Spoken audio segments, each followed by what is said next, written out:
Ibrahim Abdallah is finally returning home after 3 years in Uganda as a refugee.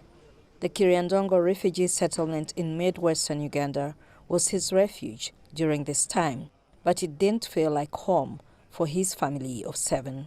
Here in this country, there is no work. We are suffering with the work. Rent of the houses is very high. The school fees is very high. The life of the food also is very expensive. Ibrahim worked for a humanitarian organization in Nyala, the capital of South Darfur, before the war broke out.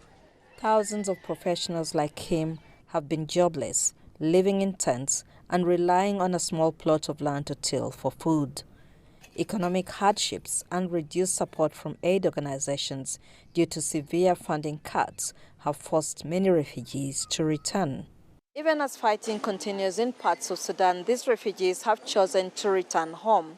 They say it's a difficult decision, but one driven by hope and a desire to rebuild their lives, despite uncertainty ahead.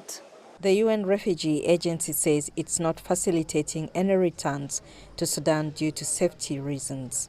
But many refugees say they are tired and now is the time to give it a try. So far, 5,000 refugees have registered to make that journey, and that number is expected to increase. There are many business can do it in our country. I can make a business in the market, I can make a farmers, and can apply some jobs in another organization. The Sudanese Embassy in Uganda is coordinating the voluntary return of refugees, starting with the elderly, students, and those with chronic illnesses. Many who have registered are from the Kiriandongo refugee settlement.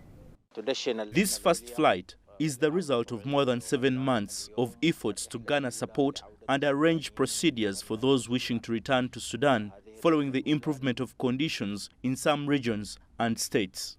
The Rapid Support Forces still control large swaths of Sudan, and the war continues unabated in many regions. However, relative peace exists in some other parts of the country, with business resuming in cities like the capital, Khartoum. The first group of 150 Sudanese refugees that left Uganda has now arrived in Port Sudan and are now joining their families in cities where there is relative calm. Thousands are expected to follow them over the coming weeks and months. Isabel Nakiria, CGTN Kampala, Uganda.